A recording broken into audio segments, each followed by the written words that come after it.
ദൈവം എനിക്ക് സൗഖ്യം തന്നു. ദൈവം എനിക്ക് സൗഖ്യം തന്നു.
ജീസസ് വോയിസിൻ്റെ എല്ലാ മാന്യ പ്രേക്ഷകർക്കും വേഗം വരുന്നവനായ യേശു ക്രിസ്തുവിൻ്റെ ധന്യനാമത്തിൽ എൻ്റെ സ്നേഹവന്ദനത്തെ അറിയിക്കുന്നു.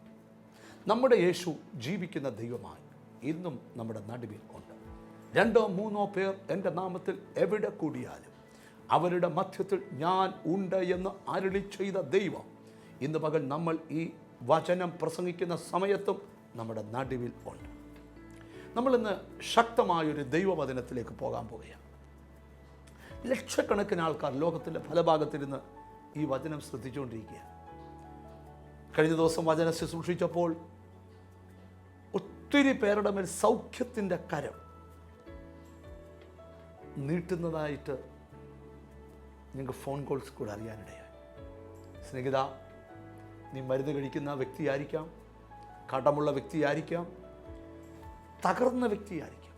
പക്ഷേ ഇന്നത്തെ വചനം എളിയവനെ പൊടിയിൽ നിന്നും ദരിദ്രനെ കുപ്പയിൽ നിന്നും ഉയർത്തി പ്രഭുക്കന്മാരുടെ ഇരുത്തുന്നത് പോലെ നിന്നെ ദൈവത്തിൻ്റെ കയ്യിലിരുത്തും. വചനത്തിലേക്ക് കയറുന്നതിന് മുമ്പ് ഇന്ന് ഈ വചനം സ്പോൺസർ ചെയ്ത ഒരു അനുഗ്രഹിക്കപ്പെട്ട ഫാമിലിയുണ്ട്. അവരുടെ അധ്വാന ഫലത്തിൽ നിന്ന് അവർ ഈ ശുശ്രൂഷ സ്പോൺസർ ചെയ്തിരിക്കുക. അവരെ കർത്താവ് അനുഗ്രഹിക്കാൻ അവർ 2 പ്രാർത്ഥനാ വിഷയം നമ്മളെ തന്നിട്ടുണ്ട്. അതിനെ ദൈവകരത്തിൽ സമർപ്പിച്ച് പ്രാർത്ഥിക്കാൻ പോവാം. നമ്മെല്ലാം കൂടെ ചേർന്നാണ് പ്രാർത്ഥിക്കുന്നത്. കർത്താവേ, ഞങ്ങളുടെ സ്വർഗസ്ഥ പിതാവേ, അങ്ങയുടെ വചനം കേൾക്കാൻ ഞങ്ങൾ ആരംഭിക്കുന്നതിന് മുമ്പ് ഈ TV പ്രോഗ്രാം സ്പോൺസർ ചെയ്ത ആ ബ്ലെസ്സഡ് ഫാമിലിക്ക് വേണ്ടി പ്രാർത്ഥിക്കുന്നു.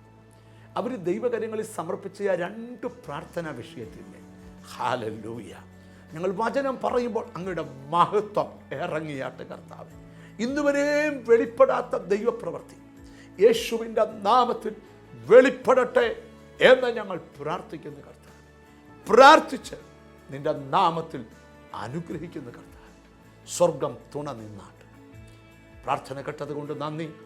യേശുവിൻ നാമത്തിൽ തന്നെ ആമേൻ, ആമേൻ, ആമേൻ.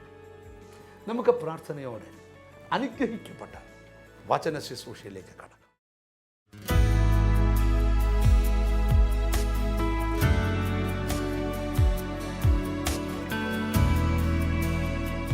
വായിക്കാം. പത്രോസിന്റെ 2-ാം ലേഖനം 3-ാം അധ്യായം 9-13 വാക്യങ്ങൾ. 2 Peter chapter 3 verse 9-30. 2 വാക്യങ്ങൾ നമുക്ക് വായിച്ച് കേൾക്കാം. ചിലർ താമസം എന്ന് വിചാരിക്കുന്ന പോലെ കർത്താവ് തന്റെ വാഗ്ദത്തം നിവർത്തിപ്പാൻ താമസിക്കുന്നില്ല. ആരും നശിച്ചു പോകാതെ എല്ലാവരും മാനസാന്തരപ്പെടുവാൻ ഞാൻ ഇച്ഛിച്ചു നിങ്ങളോട് ദീർഘക്ഷമ കാണിക്കുന്നേ ഉള്ളൂ. വാക്യം 13. എന്നാൽ നാം അവന്റെ വാഗ്ദത്ത പ്രകാരം നീതി വസിക്കുന്ന പുതിയ ആകാശത്തിനും പുതിയ ഭൂമിക്കുമായിട്ട് കാത്തിരിക്കുന്നു. വളരെ അനുഗ്രഹിക്കപ്പെട്ട ഒരു തിരുവെഴുത്താണ് വായിച്ചത്. എനിക്ക് അനുവദിക്കപ്പെട്ട സമയത്തിനുള്ളിൽ ഈ തിരുവെഴുത്തുകളെ സവിസ്തരം തെളിയിക്കാൻ ഞാൻ ദൈവകൃപയിൽ ശരണപ്പെടുകയാണ്. മുഴുവൻ ദൈവമക്കളും പ്രാർത്ഥിച്ചുകൊണ്ടിരിക്കണം. ഇന്നത്തെ മെസ്സേജിനകത്തൊരു പുതുമയുള്ളത്, ഇതൊരു വാഗ്ദത്ത നിവൃത്തിയുടെ ദിവസമാണ്. അത് വിശ്വസിക്കുന്നവർ ചേർന്ന് ആമീൻ പറഞ്ഞാട്ട്.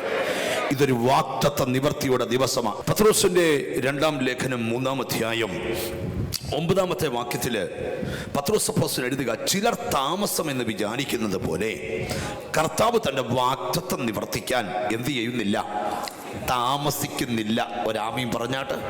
ഒന്ന് കൈകൊടുത്ത് വെച്ച് പറ, വാഗ്ദത്ത നിവർത്തിക്ക് ഇനിയും താമസം ഇല്ല. ശ്രദ്ധിച്ചു കേൾക്കേ. ഹല്ലേലൂയ. വേദപുസ്തകത്തിൽ ആയിരക്കണക്കിന് വാഗ്ദത്തങ്ങളുണ്ട്. ആ വാഗ്ദത്തം എല്ലാവർക്കുമുള്ള വാഗ്ദത്തമല്ല, മറിച്ച് യേശുവിനെ സ്വീകരിച്ചവർക്ക് ഉള്ള വാഗ്ദത്തമാണ്. ഒരാമീൻ പറഞ്ഞാട്ട്. ആർക്കാണ് ഈ വാഗ്ദത്തം? യേശുവിനെ രക്ഷകനായി സ്വീകരിച്ചവർക്കാണ് ഈ വാഗ്ദത്തം. ശ്രദ്ധിക്കണമേ, പ്രശ്നം അല്ല വലുത്, വാഗ്ദത്തമാ വലുത്. കടമല്ല വലുത്, വാഗ്ദത്തമാ വലുത്. എന്താ കാര്യം? അവൻ വാഗ്ദത്തങ്ങളിൽ വിശ്വസ്തനായ ദൈവം അത്രേ. ഇന്ന് പകൽ വാഗ്ദത്ത പ്രകാരം ചിലരെ ദൈവം ചിലയിടത്തേക്ക് വലിച്ചെറിയാൻ പോകുകയാ. ഞാൻ വിളിച്ചു പറയാം, നിന്നെ തകർക്കാൻ ഏതൊക്കെ സംഘടിത ശക്തികൾ മുമ്പിൽ ആലോചനയുമായി വന്നാലും വാഗ്ദത്തമുള്ളവനെ തകർക്കാൻ ഒരു ശക്തിക്കും കഴിയത്തില്ല. വിശ്വസിക്കുന്നവർ ചേർന്നൊരു ആമീൻ പറഞ്ഞാട്ട് വായിക്കാം. കർത്താവിന് സ്തോത്രം. വേദപുസ്തകത്തിൽ ആയിരക്കണക്കിന് വാഗ്ദത്തങ്ങളുണ്ട്. അതിൽ ഒരു വാഗ്ദത്തം നിങ്ങളുടെ ശ്രദ്ധയിലേക്ക് ഞാൻ കൊണ്ടുവരട്ടെ. ഹല്ലേലൂയ. ആർക്കാണ് ഈ വാഗ്ദത്തം? വായിക്കാം. അപ്പോസ്തലരുടെ പ്രവൃത്തികളുടെ പുസ്തകം, ഹല്ലേലൂയ, 2-ാം അധ്യായം 39-ാമത്തെ വചനം. Acts chapter 2:39.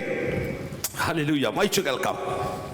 വാഗ്ദത്തം നിങ്ങൾക്കും നിങ്ങളുടെ മക്കൾക്കും നമ്മുടെ ദൈവമായ കർത്താവ് വിളിച്ചു വരുത്തുന്ന ദൂരസ്ഥന്മാരായ ഏവർക്കും ഉള്ളതല്ലോ എന്ന് പറഞ്ഞു. ഒന്ന്, വാഗ്ദത്തം നിങ്ങൾക്കും നിങ്ങളുടെ മക്കൾക്കും. രണ്ട്, നിങ്ങളുടെ മക്കൾക്കും നമ്മുടെ ദൈവമായ കർത്താവ് വിളിച്ചു വരുത്തുന്ന ദൂരസ്ഥനായ ഏവർക്കും ഉള്ളതത്രേ. ഒരാമീൻ പറഞ്ഞാട്ട്. ഇനി വിശ്വാസം കൊണ്ട് നെഞ്ചത്ത് വെച്ചാൽ വാഗ്ദത്തം എനിക്കും എൻ്റെ മക്കൾക്കും ദൈവം ദൂരത്തുനിന്ന് വിളിച്ചു വരുത്തിയ ഏവർക്കും ഉള്ളത് അത്രയും വാഗ്ദത്തം. ഒരു നല്ല ഹല്ലേലൂയ പറഞ്ഞാട്ട്.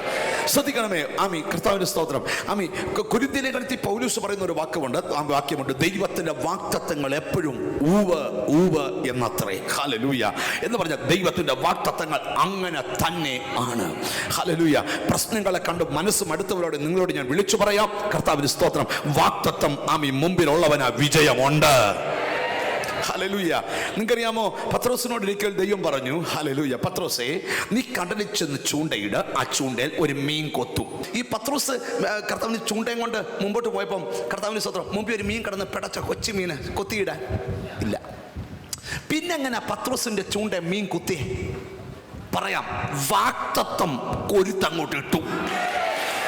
വാഗ്ദത്തത്തെ കണ്ടപ്പം മീൻ കേറി വെട്ടി.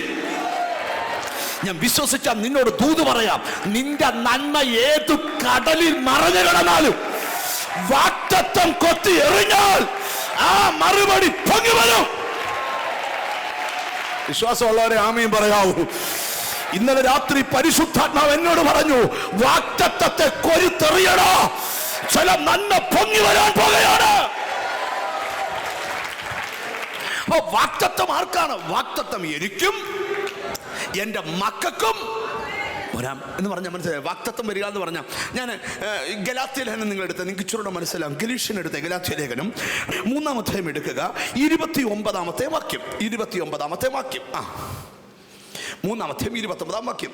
ക്രിസ്തുവിനുള്ളവരെങ്കിലോ നിങ്ങൾ അബ്രഹാമിന്റെ സന്തതിയും. ക്രിസ്തുവിനുള്ളവരെങ്കിലോ നിങ്ങൾ അബ്രഹാമിന്റെ സന്തതി. അപ്പൊ വാഗ്ദത്തം ആർക്കാണ്? ക്രിസ്തുവിനുള്ളവർക്കാ. എന്ന് പറഞ്ഞാൽ ആര് ക്രിസ്തുവിലായോ അവന്റെ മേലാണ് എന്താ? ഒരാമീൻ പറഞ്ഞാട്ടെ എന്ന് പറഞ്ഞാൽ മനസ്സിലായില്ലയോ? ഹല്ലേലൂയ. മോൻസി ബ്രദർ ഇങ്ങോട്ട് വന്നേ. മോൻസിയോട് ചോദിക്കാം, ഇതൊരു വാഗ്ദത്തമാണെന്ന് വിചാരിച്ചോ? ഹല്ലേലൂയ. ഇത് ഇവന്റെ തലയിലോട്ട് വീണു. ഇവൻ യേശുവിലായ ഉടനെ വാഗ്ദത്തം ഇവന്റെ മേൽ വീണു. നിങ്ങൾ മനസ്സിലാക്കേണ്ട കാര്യം, അനി ബ്രദർ എന്ന് ക്രിസ്തുവിലായോ, മോൻസി എന്ന് ക്രിസ്തുവിലായോ, അന്ന് മോൻസിയുടെ മേൽ ഒരു വാഗ്ദത്തം വീണിട്ടുണ്ട്. ഒരാമീൻ പറഞ്ഞാട്ടെ. ഇനി ഞാനൊരു കാര്യം നിന്നോട് പറയാം. യോസഫിനെ കുറിച്ച് വേദപുസ്തകം പഠിപ്പിക്കുന്ന ഒരു ഭാഗം, യോസഫിനെ രക്തബന്ധങ്ങൾ ഉടുപ്പൂരി പൊട്ടക്കുഴിക്കകത്ത് കുത്തിത്താത്തു. പക്ഷേ വാഗ്ദത്തം യോസഫിന്റെ മേലുണ്ടെങ്കിൽ ആര് തള്ളിയിട്ടോ അവരിതിനെ പിടിച്ചു കയറ്റും. ഒരാമീൻ പറയണം. ഇന്ന് പകൽ വാഗ്ദത്തമുള്ള നിനക്കെതിരെ രക്തബന്ധങ്ങൾ കുഴിവെട്ടിയാൽ പേടിക്കണ്ട, അവര് തന്നെ ആ കുഴിക്കകത്തതിനെ വലിച്ചു കയറ്റും. കാരണം എന്താ? നിന്റെ മേൽ വാഗ്ദത്തമുണ്ട്. ഒരാമീൻ പറഞ്ഞാട്ടെ. ഞാൻ എൻ്റെ പേഴ്സണൽ ലൈഫ് പറയാം. ഏത് വിഷയത്തിൽ ഇടപെട്ടാലും കർത്താവിന്റെ സഹോദരൻ, എനിക്കുള്ള ധൈര്യം രാഷ്ട്രീയ സ്വാധീനമല്ല, പോലീസിലുള്ള ബലമല്ല, കരുത്തന്മാരായ ആൾക്കാർ വിശ്വാസി ഉണ്ടെന്നുള്ളതല്ല, മറിച്ച് അതിനേക്കാൾ വലിയ വാഗ്ദത്തം എൻ്റെ മേലുണ്ടെന്നുള്ള ഉറപ്പാണ്. ഒരാമീൻ പറഞ്ഞു തുടങ്ങണം. ഇനി ഞാൻ വാക്യത്തിലേക്ക് പോയാൽ കർത്താവിന്റെ സ്തോത്രം ശ്രദ്ധിക്കണമേ.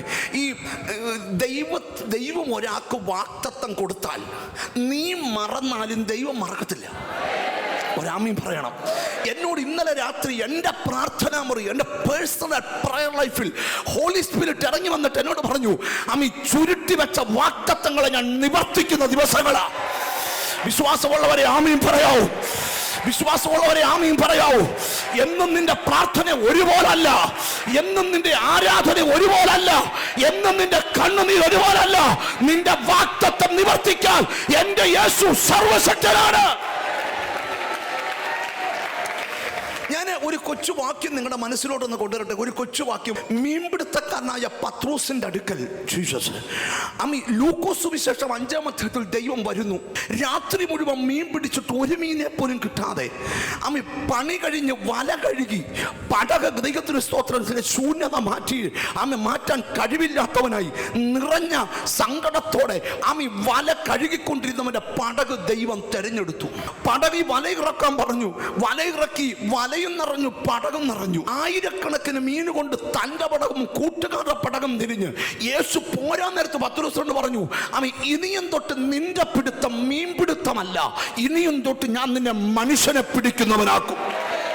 ഒരു നല്ല ഹല്ലേലൂയ പറഞ്ഞാട്ട് ഞാൻ പ്രസംഗം തുടങ്ങട്ടെ. പത്രോസിന്റെ മേൽ ഒരു ദൈവത്തിന്റെ വാക്തത്വം വീണു. ഒരു ഹല്ലേലൂയ പറഞ്ഞാട്ട് ഞാനിവിടെ നിങ്ങളോട് പറയാം, 1000 വാക്തത്വം നിന്റെ മേൽ വീണിട്ടുണ്ട്.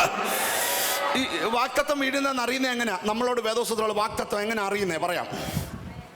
നാളെ ഒരാൾ പറഞ്ഞു, ബ്രദറെ എനിക്കൊരു വചനം വെളിപ്പെട്ടു. ഞാൻ എങ്ങനെ വെളിപ്പെട്ടെ? അത് രാവിലെ ബൈബിൾ തുറന്നു, കണ്ണടച്ചുകൊണ്ട് വലതുകൈ ഒരു വാക്യത്തെ കുത്തി, കണ്ണ് തുറന്നപ്പം നല്ല വാക്യമാണ്, അത് എന്നോടാ, ഇത് കറക്കിക്കുത്തല്ല. കണ്ട മിണ്ടുന്നില്ല. ബൈബിൾ വായിച്ചോണ്ടിരുന്നാൽ മതി. നിന്നോടുള്ള വാക്യമാണെങ്കിൽ നീ ഉറങ്ങാൻ കിടന്നാലും വാക്യം മുമ്പിൽ നിൽക്കും. ഒരാമീൻ വരുന്നില്ല. ഹല്ലേലൂയ എന്ന് പറഞ്ഞ കർത്താവിന്റെ സ്തോത്രം. ഞാൻ യേശുവിനെ സ്വീകരിച്ചപ്പം എനിക്ക് കിട്ടിയൊരു വാക്തത്വമാണ്. ഇന്ന് വരെ ഊണിലും ഉറക്കത്തിലും എൻ്റെ മുമ്പിൽ നിൽക്കുക വാക്യം. കേൾക്കണോ? നിന്റെ ജീവകാലത്ത് ഒരു മനുഷ്യൻ നിന്റെ നേരെ നിൽക്കത്തില്ല. ഒരാമീൻ പറഞ്ഞാട്ടെ. ഞാൻ സത്യം നിങ്ങളോട് പറയാം, ഏതൊക്കെ സംഘടിത ശക്തികൾ കൊടുങ്കാറ്റ് പോലെ വന്നിട്ടും നിൽക്കാൻ പറ്റാത്തത് ആൾബലമല്ല, വാക്തത്വം തലമേൽ കിടക്കുന്നത് കൊണ്ട്. യേശുവിന്റെ രക്തം ജയം. ഇന്ന് രാവിലെ ഒരു ചെറുപ്പക്കാരൻ്റെ ഫോണിൽ വിളിച്ചു, ജീസസ് ബ്രദറെ ഇന്ന് ദൈവം എന്നോട് സംസാരിച്ചു. ഞാൻ ചോദിച്ചു എന്നാ കാര്യം? ഇന്നലെ വൈകിട്ട് 9:45 റെയിൽവേ ട്രാക്ക് വഴി ഞാൻ വരുമ്പോൾ എന്നെ കൊല്ലാൻ ഒരാൾ കൊട്ടേഷൻ കൊടുത്തിരുന്നു. ഒരു വണ്ടി നിറച്ച് ഗുണ്ടകൾ വന്ന് രാത്രി 9:30 എൻ്റെ വണ്ടിക്ക് വട്ടമിട്ടു. ജീസസ് എല്ലാവരും എൻ്റെ വണ്ടിയെ ഇറങ്ങി. അവർ ഓരോരുത്തരുടെ വടിവാളും ഓരോരുത്തരുടെ ആയുധങ്ങളുമായി കോർത്തു. എന്നിട്ട് വരുന്നവൻ്റെ മുഖത്തോട്ട് ലൈറ്റ് അടിച്ചു. ജീസസ് ഈ ചെറുപ്പക്കാരൻ കൈ ഇങ്ങനെ വിടർത്തി പിടിച്ചോണ്ട് നിന്നു. അടിക്കാൻ റെഡിയായിരുന്നു. അടിക്കാൻ വന്ന നേതാവ് നോക്കിയപ്പം ജീസസ് ഇവന്റെ കൂടെ സ്കൂളിൽ ഇരുന്ന് പഠിച്ചവനാ. ഗ്ലോറി. അവൻ കൈ കൊടുത്ത് വെച്ച് പറഞ്ഞു, നിന്നെ കൊല്ലാനാ കൊട്ടേഷൻ കിട്ടിയത്, പക്ഷെ നീയാന്നറിയത്തില്ലായിരുന്നു. സോറിയടാ, പോട്ടെ. തിരിച്ച് വണ്ടിയെ കയറ്റി ബസ് സ്റ്റാൻഡിൽ കൊണ്ട് ബസ് കയറ്റി വിട്ടു. അവൻ എന്നോട് പറഞ്ഞു, ബ്രദറെ വാക്തത്വമുള്ളവനെ വിടുവിക്കാൻ ദൈവം ഏത് രൂപത്തിൽ ഇറങ്ങും. വിശ്വസിക്കാൻ കൃപ ലഭിച്ചവർക്കായി സ്തോത്രം ചെയ്യുക. ഇന്ന് പകൽ പ്രതിസന്ധിക്കകത്തുനിന്ന് ഊരിപ്പോന്നത് നിന്റെ മിടുക്കല്ല, നിന്റെ മേൽ കടന്ന വാക്തത്വമാണ്. പത്രോസിനോട് പറഞ്ഞു, പത്രോസെ നിന്നെ ഞാൻ മനുഷ്യനെ പിടിക്കുന്നവനാക്കും. നിങ്ങൾക്കറിയാമോ, കർത്താവിന്റെ വാക്തത്വം കേൾക്കുമ്പോൾ നമുക്ക് എന്നാ ചെയ്യണമെന്ന് മോശയോട് ദൈവം പറഞ്ഞാൽ കേട്ടോളൂ. കർത്താവ് മോശയോട് പറഞ്ഞു, നിന്നെ കൊണ്ട് ഞാൻ മിസ്രൈം ജനത്തിൽ നിന്ന് മിസ്രൈമിൽ നിന്ന് വിടുവിച്ചെടുക്കും. ഒരാമയും പറയണം, വിടുവിച്ചെടുക്കും. മോശ വിചാരിച്ചു എങ്ങനെ ചെയ്യേണ്ടേ? മോശയ്ക്കൊന്നും അറിയത്തില്ല. മോശ അങ്ങോട്ട് കയറി ഓരോരുത്തനെ തകർന്ന് ഒറ്റ അടിക്ക് ഒരുത്തനെ കൊന്നു. മോശ വിചാരിച്ചു ഇങ്ങനെ ഓരോരുത്തനെ അവസരം കിട്ടുമ്പോൾ കൊന്നുകൊന്നാ വിടുവിക്കുന്നതെന്ന്. അങ്ങനെ ഈ ശുശ്രൂഷയിലൊക്കെ ഞാനൊരു കാര്യം പറയാം. ഞാൻ ആദ്യം ശുശ്രൂഷയിൽ ഇറങ്ങി. എനിക്ക് ശുശ്രൂഷ വലിയ പരിജ്ഞാനമൊന്നും ആ സമയത്തിലേക്ക് തുടങ്ങി. ശുശ്രൂഷ കൊണ്ട് രക്ഷിക്കപ്പെട്ടു, സ്നാനപ്പെട്ട, അഭിഷേകം പ്രാപിച്ചു. കർത്താവിന് സ്തോത്രം. ആ പിറ്റേ ആഴ്ച തന്നെ കർത്താവ് എനിക്ക് ശുശ്രൂഷ തന്നു. ബൈബിൾ അറിയത്തില്ല, ആകെ 2 വാക്യം അറിയാം. ഒന്ന് ശീമോന്റെ പടവും, 2 വലഞ്ഞു പോയ നീതിമാനായ ലോത്തിന്റെ കാര്യവും. ഈ 2 കാര്യം അറിയത്തുള്ളൂ. സത്യം പറയാം, അത് വേറെ ആൾ പ്രസംഗിച്ചത് കേട്ടതാ. ഇങ്ങോട്ട് വരും എടാ, ബൈബിൾ അറിയാൻ വയ്യാതിരിക്കുന്നു, ഞാൻ പ്രസംഗിക്കാൻ കയറുക. അപ്പോൾ അന്നൊരു സ്ഥലത്ത്, പക്ഷേ ശുശ്രൂഷയുടെ പ്രത്യേകത, അന്ന് കയറിയിരുന്നു വലഞ്ഞു പോയ നീതിമാനാ. അതാ ഒരു 6 മാസം പ്രസംഗിച്ചേ. ഗ്ലോറി. ഒറ്റ പ്രസംഗങ്ങൾ, വേറെ അറിയത്തില്ല. വായിച്ചുകൊണ്ടിരിക്കുക, രാത്രിയും പകലും വായിച്ചുകൊണ്ടിരിക്കുക. പക്ഷേ വലഞ്ഞു പോകുന്ന നീതിമാൻ ഇവിടെ പ്രസംഗിച്ചാലും അടുത്തടുത്ത് പ്രസംഗിച്ചാലും ഭൂതോളവും. ഗ്ലോറി, ഭൂതം വിട്ടു.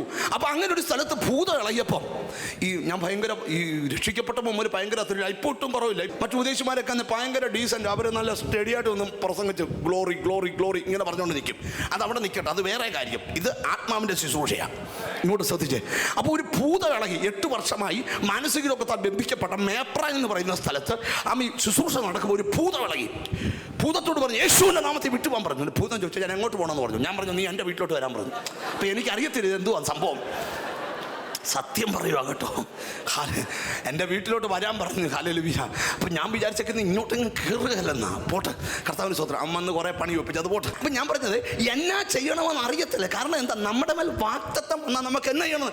മോശയെ നോക്കി, മോശയെക്കുറിച്ച് കർത്താവിന് സ്വത്രം പറഞ്ഞൊരു ഭാഗം നിങ്ങളോട് പറയാം. മോശക്കുഞ്ഞിനെ കുറിച്ച് പുറപ്പാട് പുസ്തകം 2-ാം അധ്യായത്തിൽ ഒരു ലേവി ഗോത്രത്തിൽ ഒരു ലേവി പുരുഷൻ ഒരു ലേവി കന്യകരെ പരിച്ച് അവർക്കൊരു ശിശു ജനിച്ചു. ജനനത്തിങ്കൽ ശിശു സുന്ദരൻ എന്ന് കണ്ടു. അപ്പൊ ലേവി ഗോത്രത്തിൽ ലേവി പുരുഷൻ പോയി ലേവി കന്യകയെ പരിഹരിച്ചുകൊണ്ട് ശിശു സുന്ദരൻ എന്ന് കണ്ടെന്നല്ല. നിങ്ങൾ ശ്രദ്ധിച്ച് കേൾക്കണം. സൗന്ദര്യമുള്ളത് കുഞ്ഞെന്ന് പറഞ്ഞാൽ രാജാവിന്റെ പുത്രി വരെ എടുത്ത് ഉമ്മ കൊടുത്തേച്ച് കൈ കൊടുത്തെന്ന് വളർത്താൻ ഒരാമയും പറഞ്ഞാട്ട്. ഹല്ലേലൂയ. എന്നാ സൗന്ദര്യമുള്ള കുഞ്ഞ. വാഗ്ദത്തമുള്ളവൻ എന്തേലും ഒരു പ്രത്യേകത കാണും. അത് മനസ്സിലാക്കുന്നവർക്കായി ദൈവത്തിന് സ്തോത്രം ചെയ്യുക. വാഗ്ദത്തമുള്ളവൻ എന്തേലും ഒരു പ്രത്യേകതയുണ്ട്. ഈ മോശക്കുഞ്ഞിനെ കുറിച്ചുകൂടെ ഒരു കാര്യം പറയട്ടെ. ഈ മൂവാറ്റുപുഴയ്ക്ക് പോകുന്ന റോഡിലോട്ട് പോകുന്ന വഴിക്ക് ഒരു വളവിനെ ഒരു കൊച്ചിനെ വരച്ച് വെച്ചിട്ടുണ്ട്. ഹല്ലേലൂയ. കർത്താവിന്റെ സ്തോത്രം. പോകുന്ന വഴിക്ക് ഇപ്പം ഇല്ല കേട്ടോ, ഇപ്പം മാറ്റി വേറെ പടമാക്കി.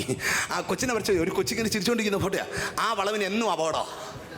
ആരും ആ കൊച്ചിനെ നോക്കുന്നു, അത്രയും ഒരു കൊച്ചാ. ഹല്ലേലൂയ.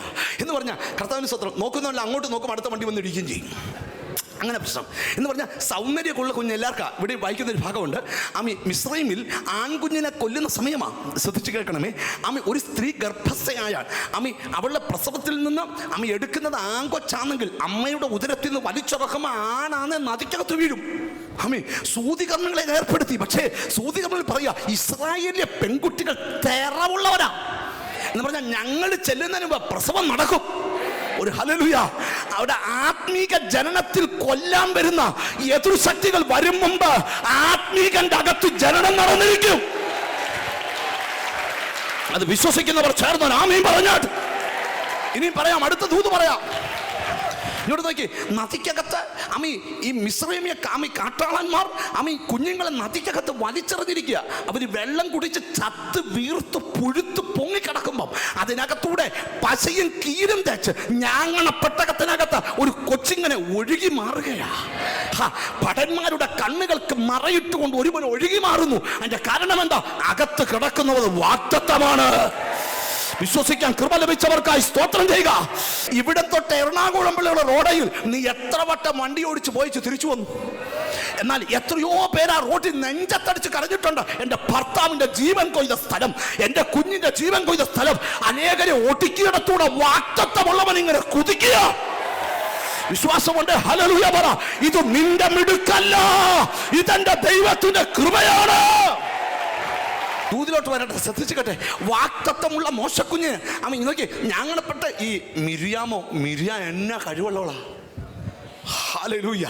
ഒരു ഹല്ലേലൂയ പറഞ്ഞാട്ട്. അവൾ കൊച്ചാന്നേലും ഹല്ലേലൂയ. ഞങ്ങളെപ്പെട്ടതിന് മറച്ചു വെച്ചു ഇവളിങ്ങനെ മറഞ്ഞു നിൽക്കുക. നിങ്ങൾ നോക്കി. ഹല്ലേലൂയ. ഈ പെട്ടകം എടുത്ത് രാജകുമാരി നീരാട്ടിന് വന്നപ്പം പെട്ടകം എടുത്ത് കൊച്ചിനെ നോക്കി വെച്ച് ഒരു ഉമ്മയും കൊടുത്തു. ഈ കൊച്ചിനെ കണ്ട ഉമ്മ കൊടുക്കും. അത്രയും കൊച്ചാ. കൊടുത്തപ്പം ഇവൾ ഓടിച്ചെന്ന് ചോദിക്കുക, പാലൂട്ടാൻ ആളെ വേണോ ഉണ്ടോന്ന് ചോദിച്ചു. അമ്മയെ വിളിച്ചു കൊണ്ടുവന്ന് ചെഞ്ഞു. അമ്മ ഇങ്ങോട്ട് വാ, കൊച്ചിന് പാലൂട്ടാം, ശമ്പളം കിട്ടും. എടാ, വാഗ്ദത്തം ഉള്ളവനെ പിറന്നാൽ, വാഗ്ദത്തം ഉള്ളവനെ നിന്റെ വീട്ടിൽ ജനിച്ചാൽ നിനക്ക് അതിന് ശമ്പളമാ. രക്തം ചെയ്യാം. ഞാൻ ചുരുക്കി പറയാം. കർത്താവിന് എന്നാ ചെയ്യണമെന്ന് അറിയത്തില്ല വാഗ്ദത്തം വീണാൽ. ഇവിടെ ഞാൻ വേദപുസ്തകത്തിലെ പ്രധാന ഭാഗത്തേക്ക് വരിക. അവനോട് പറഞ്ഞു, ഞാൻ ഇന്ന് തൊട്ട് നിന്നെ മനുഷ്യനെ പിടിക്കുന്നവനാക്കും. പത്രോസിന് അന്നേരം മുതൽ ആഗ്രഹം എന്ത് പിടിക്കണം? അവനിങ്ങനെ ആഗ്രഹിച്ചു യേശുവിൻ്റെ കൂടെ നടക്കുക, യേശു ചെയ്യുന്ന ശുശ്രൂഷയൊക്കെ പഠിക്കുക, ഭൂതത്തെ ശാസിക്കുന്ന സ്റ്റൈല്. ചില കണ്ടിട്ടില്ലയോ, ചില ഉപദേശിമാർ ആരെങ്കിലും ഒരാൾ ഒരു സ്റ്റൈൽ ഇറക്കിയാൽ പിന്നെ ആ സ്റ്റൈലുമായിട്ടോ സൗണ്ട് വരെ അതുപോലെ. തിരുവനന്തപുരത്ത് നിന്നൊരു പാസ്റ്റർ ഇറങ്ങിയപ്പോൾ എല്ലാവരും ആ സൗണ്ടായിരുന്നു. മിണ്ടുന്നില്ല. അടുത്തൊരാൾ, കുഞ്ഞെ ഈ സ്റ്റൈലല്ല വിഷയം, ശുശ്രൂഷയാ വിഷയം. പത്രോസിന് മനസ്സിലായി, എത്ര 3.5 വർഷം നടന്നിട്ടും ഒന്നും പഠിക്കാൻ പറ്റിയില്ല. ഹല്ലേലൂയ. യേശു മരിച്ചു ഉയർത്തെഴുന്നേറ്റ് പോയി. പത്രോസ് യോഹന്നാൻ 21 ഹല്ലേലൂയ പടകും വലയെടുത്തോണ്ട് മീൻ പിടിക്കാൻ പോയി. ഇങ്ങോട്ട് നോക്കണം, ഇനി ആ പ്രസംഗം പറയുന്നു. കർത്താവിനെ വിട്ടേച്ച് പിടിക്കാൻ പോയി, വല്ലതും കിട്ടിയോ? കർത്താവിനെ വിട്ടേച്ചുള്ള പിടി വെറുതെയാ മോനെ, നീ തോറ്റുപോകും. ഉടനെ കർത്താവ് അടുക്ക ചെന്ന്, കുഞ്ഞുങ്ങളെ കൂട്ടാൻ വല്ലതും ഉണ്ടോ എന്ന് ചോദിച്ചപ്പോൾ തന്നെ ഇവന്മാർക്ക് ബാർബിക്യൂ ഉണ്ടാക്കി വെച്ചാ പോയെ, ഭക്ഷണം ഉണ്ടാക്കി വെച്ചാ പോയെ. ഇങ്ങോട്ട് നോക്കി, ഞാൻ പറയട്ടെ, മനസ്സിലാ ഒരു കുഞ്ഞുങ്ങളെ കൂട്ടാൻ വല്ലതും ഉണ്ടോ? യേശു അടുക്ക വരിക. ഹല്ലേലൂയ. ഉത്തരം കർത്താവ് പറഞ്ഞു, നീ വല വീശ. എത്ര മീൻ കിട്ടി? 153. എത്ര മീനാ? വലിപ്പമൊന്നും പറയാനല്ലോ, ഒരു ലോറിയോ ഒരെണ്ണം കയറും ആ പരിധനുള്ള 153.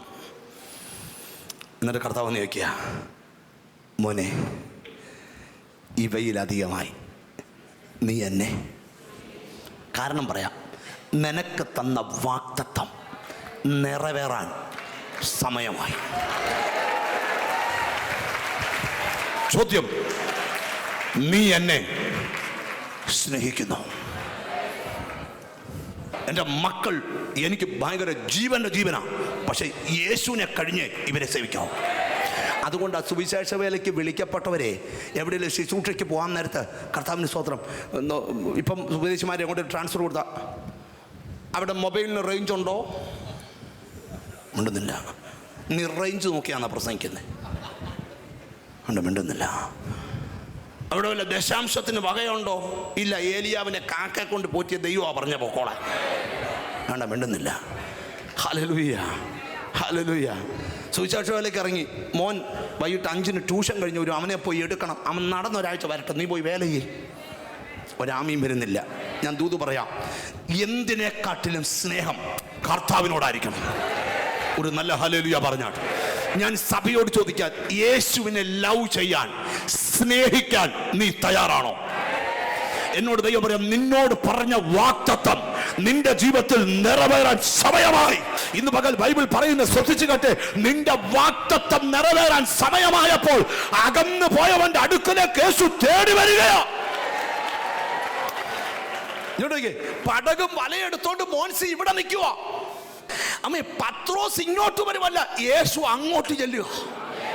ഞാൻ ഇനി ഒരു ദൂത് പറയട്ടെ, നിന്റെ മേൽ വീണ വാഗ്ദത്തം എന്റെ ദൈവം തിരിച്ചെടുക്കത്തില്ല. വിശ്വാസമുള്ളവരെ ആമീൻ പറയാവൂ. ആമീൻ. അകന്നു പോയവന്റെ അടുക്കലേക്ക് നടന്നു എന്നിട്ട് വിളിച്ചു പറയാ, എന്നെ സ്നേഹിക്ക. ഈ നമ്മളെല്ലാം പ്രാർത്ഥിക്കുമ്പോൾ കരയാറുണ്ടല്ലേ? അല്ലേ? ഞാൻ സത്യം പറയാം, ഞാൻ യേശുവിനെ സ്വീകരിച്ചിട്ട് എനിക്ക് എന്നെ ഏതാ കരയത്തില്ല. അമ്മ മരിച്ചിട്ട് ഞാൻ കരഞ്ഞില്ല, വേറെ സഹോദരൻ മരിച്ചിട്ട് ഞാൻ കരഞ്ഞില്ല. എനിക്ക് കരയാൻ പറ്റത്തില്ല. പണ്ടാനുണ്ട് അപ്പം തല്ലിയപ്പോൾ കരഞ്ഞിട്ടുണ്ട്, അല്ലാതെ പിന്നെ കരയാൻ പറ്റത്തില്ല. ഞാൻ യേശുവിനെ സ്വീകരിച്ചു കഴിഞ്ഞാൽ ചുമന്നുള്ളി ഉടച്ച് കണ്ണി തേച്ചിട്ടുണ്ട്. കരയാൻ പറ്റത്തില്ലെന്ന് ഞാൻ. പക്ഷെ അഭിഷേകം പ്രാപിച്ചു, അന്ന് രാത്രി ഞാൻ പൊട്ടിക്കരഞ്ഞു. ഹല്ലേലൂയ. ഞാൻ നിങ്ങളോട് പറയാം, എങ്ങനെ കരയേണ്ടേ? സംഭവത്തിന്റെ ഗൗരവം കണ്ടല്ല കരയേണ്ടത്, കർത്താവിനെ സ്നേഹിച്ച് കരയണം.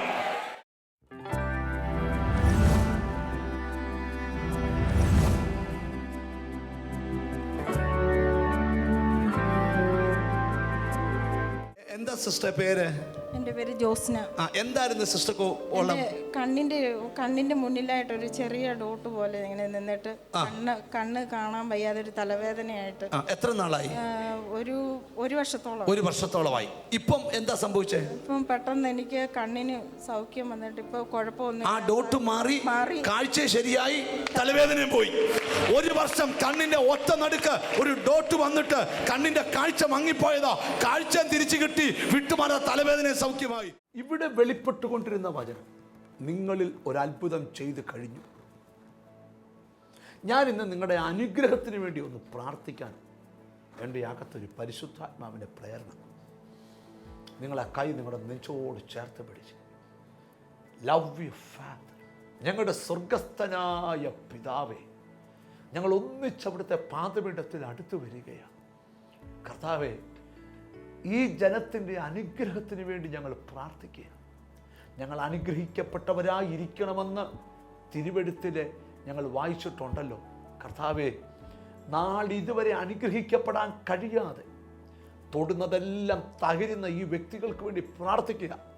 ഒന്നവരിൽ ആത്മിക അനുഗ്രഹം, രണ്ടവരിൽ ഭൗതിക അനുഗ്രഹം ആമി വെളിപ്പെടട്ടെന്ന് ഞങ്ങൾ പ്രാർത്ഥിക്കുന്നു. രോഗികളെ തൃക്കൈ നീട്ടി തൊട്ടാട്ട്, പ്രശ്നങ്ങളെ എടുത്തു മാറ്റിയാട്ട്, അത്ഭുതമാക്കി മാറ്റിയാട്ട്, യേശുവിൻ നാമത്തിൽ തന്നെ ആമീൻ. നിങ്ങൾ പാർക്കുന്ന സ്ഥലത്ത് നിങ്ങൾക്ക് സുവിശേഷം അറിയിക്കാൻ താല്പര്യമുണ്ടോ? ഞങ്ങൾ വരാം അവിടേക്ക്. താഴെ കാണുന്ന നമ്പറിൽ വിളിക്കുക. നിങ്ങൾക്ക് എന്ത് പ്രാർത്ഥനാ വിഷയമുണ്ടോ നിങ്ങൾ താഴെ കാണുന്ന നമ്പറിൽ വിളിക്കുക. ദൈവം സ്വർഗത്തിലെ സമാധാനം കൊണ്ട് നിങ്ങളെ നിറയ്ക്കട്ടെ. ദൈവം നിങ്ങൾക്ക് അനുഗ്രഹങ്ങൾ തരുമ്പോൾ നിങ്ങൾക്ക് ലഭിക്കുന്ന വരുമാനത്തിൻ്റെ ഒരു ഭാഗം സുവിശേഷ വേലയ്ക്കായി അയച്ചു തരിക. നാളെ ഇതേ സമയത്ത് വീണ്ടും നമുക്ക് ഒന്നിച്ച് കാണാം. God bless you.